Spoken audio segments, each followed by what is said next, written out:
வாழ்க வளமுடன். ஓம் ஸ்ரீ சாய்ராம். இறைவனுக்கு மனம் இருக்கிறதா இல்லையா, இதை பற்றி நம்ம ஒரு சிந்திப்பதற்கு இந்த சந்தர்ப்பத்தை பயன்படுத்திப்போம்.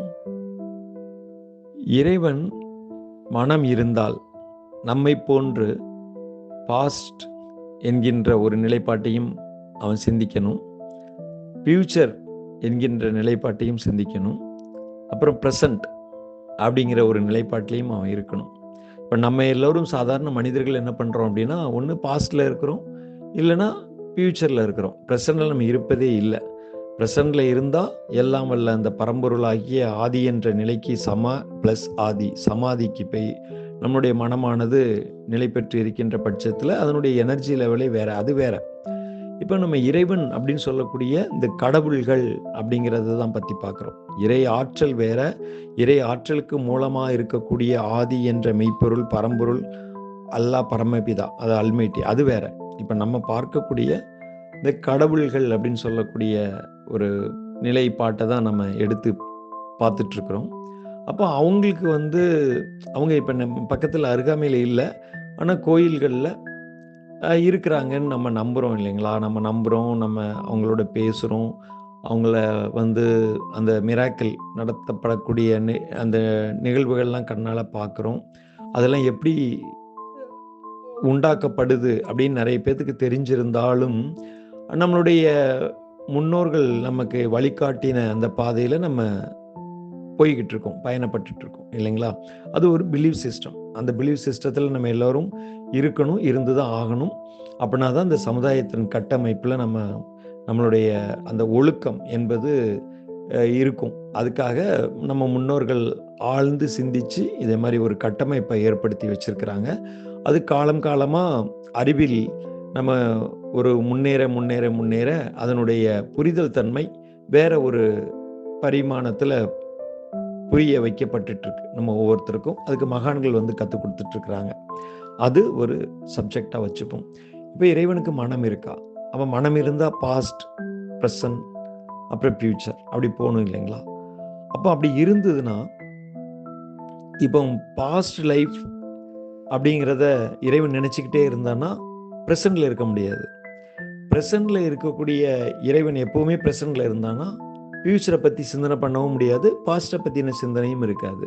அப்போ நம்மளை போல ஒரு கன்ஃபியூஷன் ஸ்டேட்டு தான் வரும். இப்போ மனிதன் ஏன் ஒரு கன்ஃபியூஷனில் இருக்கான் அப்படின்னா, அவனுக்கு தன்னுடைய ஆற்றலை உணர்வதற்குரிய அந்த சந்தர்ப்பங்கள், அந்த டைமென்ஷன், அந்த பரிமாணம் அது கிடைப்பதில்லை. அதுதான் உண்மை. அப்படிதான் எனக்கு தோணுது. அந்த நிலைப்பாட்டில் மனிதன் இருந்து பழக்கப்படும் பொழுது ஆட்டோமேட்டிக்காக அந்த இறையாற்றல் மூலமாக இவனும் தனக்குள்ளாக இருக்கக்கூடிய அந்த ஜீவாத்மா, அதை இறையாற்றல்னு பரமாத்மான்னு வச்சுக்கிடுவோமே, பரமாத்மாட்ட இருந்து பெறக்கூடிய அந்த ஆற்றல் நம்ம இறையாற்றல்னு வச்சுக்கிடுவோம். ஓகேயா? அப்போ அந்த பரமாத்மாவும் ஜீவாத்மாவும் ஒன்று தான். ஜீவாத்மா என்ன அப்படின்னா, இந்த மனித பிண்டத்தில் இருப்பதின் விளைவாக அது ஜீவாத்மா நம்ம ஐடென்டிஃபை பண்ணிக்கிறோம். அவ்வளோதான், புரிதலுக்காக வச்சுக்கிறோம். இப்போ இந்த 2 ஆத்மாவும் ஒரே நிலையில் சங்கமித்து, அதை மனம் ப்ரெசன்ட் ஸ்டேட்டில் இருக்கும்போது தான் சங்கமித்தல் நடக்கும். அப்போ ஒரு அபரிமிதமான ஆற்றல் வரும்.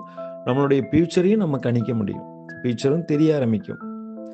அப்போ பாஸ்ட்டை பற்றி நமக்கு அவ்வளவு, ஏன்னா பாஸ்ட்டை திங்க் பண்ணி பிரயோஜனம் இல்லை அப்படிங்கிற மாதிரி தான் தோணும். ஏன்னா தேர்ட் டைமென்ஷனுக்கு தான் பாஸ்ட் தேவை. ஏன்னா தட் இஸ் கால்டு எக்ஸ்பீரியன்ஸ். நம்ம பாஸ்ட்டில் என்ன பண்ணினோம், என்ன அதில் இருந்து கற்றுக்கிட்டு அதனுடைய அனுபவத்தை நம்ம புதிய அந்த ப்ரெசண்டில் செய்யக்கூடிய அந்த ஜாப்பில், டே டு டே ஆக்டிவிட்டீஸில் நம்ம அப்ளை பண்ணுவோம். அப்போ தான் ஒரு செய்த தவிர மீண்டும் செய்யாமல் இருப்போம். பாஸ்டில் செய்த தவிர மீண்டும் செய்யாமல் இருப்பதற்குண்டான ஒரு நினைவு, அது போன முறை நம்ம இது செய்யும்போது இந்த நிகழ்வு நடந்தது, ஒரு பை ஆக்சிடெண்ட்டாக நடந்தது, அந்த ஆக்சிடெண்ட் மீண்டும் நடக்காமல் இருப்பதற்கு இந்த முறை அதை நம்ம கரெக்ட்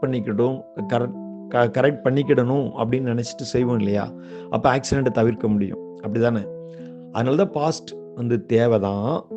ஆனால் பாஸ்ட்லேயே நம்ம மனதை வச்சுக்கிட்டே இருந்தோம்னா ப்ரெசன்ட்லேயும் இருக்க மாட்டோம், ஃபியூச்சர்லேயும் இருக்க மாட்டோம்.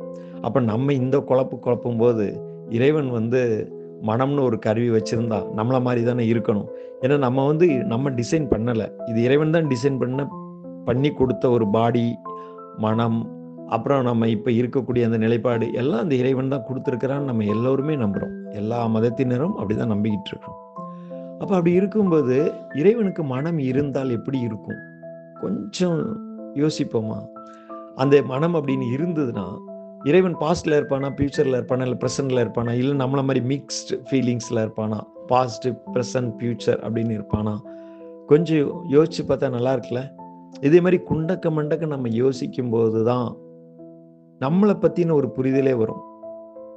நம்ம பிலீவ் சிஸ்டம் டோட்டலாக டிஃப்ரெண்ட். அந்த பிலீவ் சிஸ்டத்தில் நம்ம இருந்து தான் ஆகணும். இந்த சமுதாயத்தினோட நலனுக்காக, நம்மளுடைய நலனுக்காக, நம்மளுடைய குடும்பத்தின் நலனுக்காக நம்ம கண்டிப்பாக அந்த பிலீவ் சிஸ்டத்தில் நம்ம முன்னோர்கள் கொடுத்த அந்த வழிகாட்டுதல் இருந்து தான் ஆகணும். ஆனால் அதே நேரத்தில் நம்ம சிந்தனையை தூண்டிக்கிட்டே இருக்கணும். சிந்தனையை தூண்ட அதாவது ஒரு விளக்கில் திரியை தூண்ட தான் அந்த விளக்கு பிரகாசமாக எரிஞ்சுக்கிட்டே இருக்கும். எரிஞ்சு அது என்ன ஆகும்? குறுக ஆரம்பிச்சிடும். அப்புறம் மீண்டும் அந்த விளக்கை தூண்டி விடணும். அதே மாதிரி சிந்தனையை தூண்ட அந்த சிந்தனை ஆற்றல் ஓங்க நமக்கு நிறைய புரியாத விஷயங்கள் புரிவதற்குண்டான வாய்ப்புகள் இந்த பிரபஞ்சம் ஏற்படுத்தி கொடுக்கும். அந்த பிரபஞ்சம் ஏற்படுத்தி கொடுக்கக்கூடிய அந்த வாய்ப்புகளை நம்ம ஒரு நிலைப்பாட்டில் ஒரு கூர்மை தன்மையோட அந்த தன்மைக்குள்ள நம்மளுடைய அறிவை செலுத்தும் போது, நம்மளுடைய சிந்தனையை செலுத்தும் பொழுது நம்ம வாழ்க்கையில வேற விதத்துல நம்ம பரிணமிக்க தொடங்குவோம் என்பதை கூறி நம் அனைவருக்கும் வாழ்க வளமுடன். ஓம் ஸ்ரீ சாய்ராம்.